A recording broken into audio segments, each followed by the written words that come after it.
Book to Money မှာကြိုဆိုပါရယ်ချမ်းသာဖို့ဆိုတာတင်ဘလောက်တော်လဲဆိုတာထက်တင်ရဲ့အပြုအမူကဘလို့ရှိလဲဆိုတာကပိုအရေးကြီးပါတယ် Psychology of Money စာအုပ်ထဲမှာလူတော်တော်များများမေ့နေတဲ့အချက်တစ်ချက်ရှိပါတယ်အဲ့ဒါကတော့ဘာအကြောင်းပြချက်မှမရှိပဲပတ်စံစုခြင်းပါကျွန်တော်တို့ကများသောအားဖြင့်ကားဝယ်ဖို့အိမ်ဝယ်ဖို့ဒါမှမဟုတ်ဖုန်းအသစ်ဝယ်ဖို့ဆိုတဲ့အကြောင်းပြချက်တစ်ခုခုရှိမှပတ်စံစုတတ်ကြပါဒါပေမဲ့တကယ်တမ်းချမ်းသာခြင်းနဲ့ဆိုရင်တော့ဘာအတွက်မှမသိပဲစုထားတဲ့ပတ်စံ saving for the sake of saving ရှိဖို့လိုပါတယ်။ဘာလို့အကြောင်းမဲ့စုခိုင်းတာလဲဆိုတော့မမြင်နိုင်တဲ့အခွင့်အရေးတွေကိုဝယ်ဖို့အတွက်ပါ။ဥပမာမထင်မှတ်ပဲအလုပ်ကထွက်လိုက်ခြင်းတဲ့အခါဒါမှမဟုတ်ရုတ်တရက်အကျိုးမြတ်မြောင်းမဲ့ရင်းနှီးမြှုပ်နှံမှုတစ်ခုပေါ်လာတဲ့အခါမှာ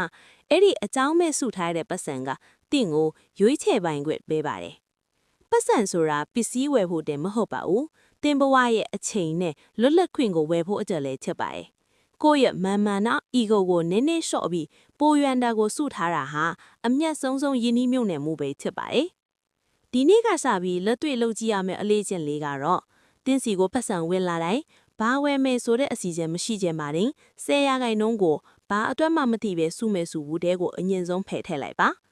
ဘာအတွက်မှမသိပဲစုထားတဲ့အဲ့ဒီပတ်စံကတနေ့မှတင်းဘဝကိုအကြီးမားဆုံးအပြောင်းလဲလုပ်ပေးပါလိမ့်မယ်။ဒီဗီဒီယိုလေးကတင့်အသစ်အကျိုးရှိတယ်ဆိုရင် like နဲ့ follow လုပ်ထားဖို့မမေ့နဲ့အောင်နော် Book to Money Channel ကနေနောက်ထပ်ငွေကြေးဆိုင်ရာဗဟုသုတတွေဝေမျှပေးသွားအောင်ပါတတာ